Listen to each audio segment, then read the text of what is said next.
انسان وہ ہے جس میں احساس ہو، اور احساس انسانیت کی پہچان ہے۔ لہذا ہمیں اس معاشرے میں رہتے ہوئے اپنی ذات کے علاوہ اپنے ارد گرد کا جائزہ بھی لیتے رہنا چاہیے، اور معاشرتی خرابیوں کے خاتمے کے لیے ہر ممکنہ کوشش کرنی چاہیے۔ اگر عملی طور پر کچھ بھی نہ کر سکے تو بھی بڑی خوش اسلوبی سے کم اپنی بات لوگوں تک پہنچانی چاہیے، شاید اس طرح کچھ بہتری آ سکے۔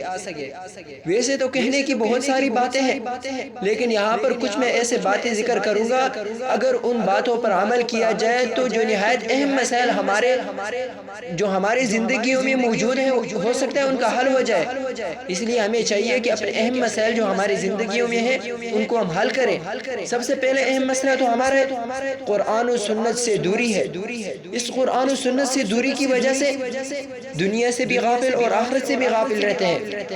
قرآن و سنت حق سے نفرت اور دوری، اور الٹا دین میں منمانی کی کوششیں تیز تر ہوتی جا رہی ہے۔ نیکی اور نیک لوگوں کے لیے زمین تنگ کی جا رہی ہے، جس کا نتیجہ یہ کہ ہر میدان میں برائی پھیل چکی ہے۔ اور اسی طرح ایک سبب زبان کا بے لگام ہونا ہے۔ ہر طرف حکمرانوں اور سیاستدانوں کو برا بھلا کہنے کی فضا عام ہوتی جا رہی ہے، اور اپنی فکر ختم ہوتی جا رہی ہے، جبکہ اس طرح کرنے سے ہماری نیکیاں ضائع ہو جاتی ہیں، اور نیکیاں آخرت میں اتنی انمول کرنسیاں ہوگی کہ پوری دنیا کی دولت بھی اس کی برابری نہ کر سکے گی، اور ہم برائیاں کر کے اپنے انمول خزانہ کو مفت دے رہے ہیں۔ اور پھر یہ بھی تو سوچنا چاہیے کہ ہمارے اعمال ہی کا نتیجہ کیا ہے۔ ہمارے حکمران ایسے ہیں، یاد رکھے حکمران غلط ہوں تو وہ بھی اللہ کے ہاں مجرم اور سزا پائیں گے۔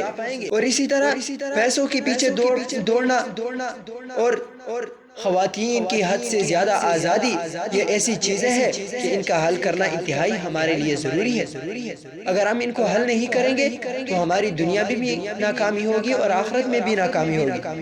ان سبھی برائیوں کا حل صرف ایک ہی ہے کہ اللہ کی رسی کو مضبوطی سے تھامیں اور آپس میں نفرتیں ختم کریں۔